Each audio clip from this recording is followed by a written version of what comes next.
அஸ்ஸலாமுஅலைக்கும், வணக்கம், welcome to our family சமையல். இப்போ நாங்கள் பார்க்க போகிறது எங்கள் அம்மாவோட special recipe, maybe Mumbai recipe கூட சொல்லலாம்.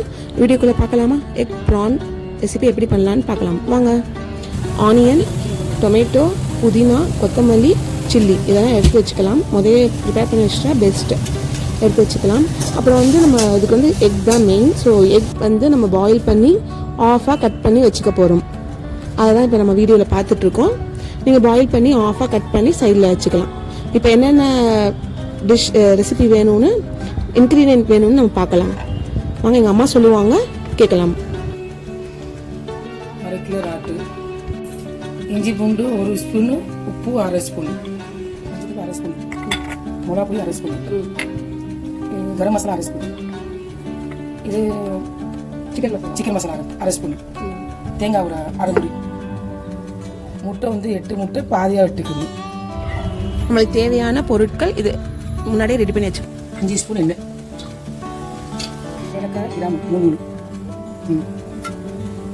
நல்லா வெங்காயம் ஒரு 4-5 வெங்காயம், தக்காளி ஒரு 4-5, பச்சை மிளகாய் ஒரு 4, கொத்தமல்லி, புதினா. இதுக்கு மெயின் ஐட்டம் இதுதான். அதை போட்டுட்டு பட்டை ஏலக்காய் போட்டுட்டு வெங்காயம் போடுது. ஃபஸ்ட்டு ஏலக்காய் போட்டு வெங்காயம் போடுது. வெங்காயம் நல்லா வதக்கிட்டு பச்சை வாடை போட மட்டும் வதக்கணும்.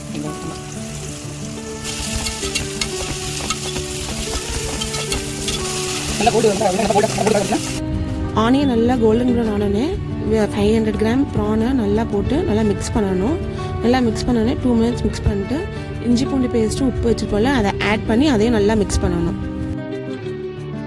ஒரு 1 மினிட் கழித்து மஞ்சத்தூளும் கரம் மசாலா இருக்குல்ல அதுவும் போட்டு நல்லா மிக்ஸ் பண்ணணும்.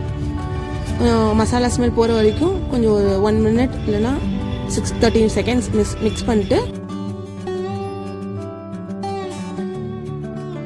பச்சை வாடை போன அப்புறம் தக்காளி ஆட் பண்ணணும். இந்த தக்காளி இருக்குல்ல, தக்காளி, மிளகா, கொத்தமல்லி, புதினா இது பண்ணி கிண்டு வைக்கணும். பச்சை வாடை நான் மிக்ஸ் பண்ணணும். இந்த பச்சை வாடை போட மட்டும் தக்காளி கொத்தமல்லி நல்லா பச்சை வாடை போட மட்டும் நல்லா மிக்ஸ் பண்ணணும்.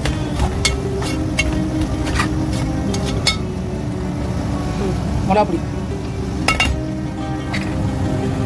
சிக்கன் மசாலா பொடி நல்லா ஆட் பண்ணணும். இந்த மாதிரி எண்ணெய் பிரிஞ்சு வந்தோடனே நல்லா ராஸ்மெல் போகிற வரைக்கும் நல்லா மிக்ஸ் பண்ணணும். மிக்ஸ் பண்ணி இடமா போடணும். தேங்காய் போடணும். தேங்காய் நல்லா மிக்ஸ் பண்ணிக்கணும். கொஞ்சம் சால்ட் கொஞ்சம் போட்டுக்கணும்.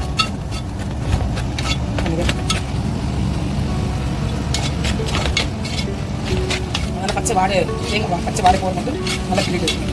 உப்பு உங்கள் தேவை, உங்களுக்கு எவ்வளோ தேவைப்படுதோ அவ்வளோ போட்டுக்கலாம். நீங்கள் செக் பண்ணி பார்த்துட்டு உப்பு போடுங்க. மல்லி போட மறந்துட்டேன், இப்போ போட்டுக்கலாம். ஒன்றும் இல்லை, மல்லி போட்டு மல்லி எவ்வளோ ஸ்பூன்னா 1/2 ஸ்பூன் தண்ணி ஆட் பண்ணுங்க. தண்ணி நீங்கள் அளவு காட்டுங்க. 400 ml போடுங்க.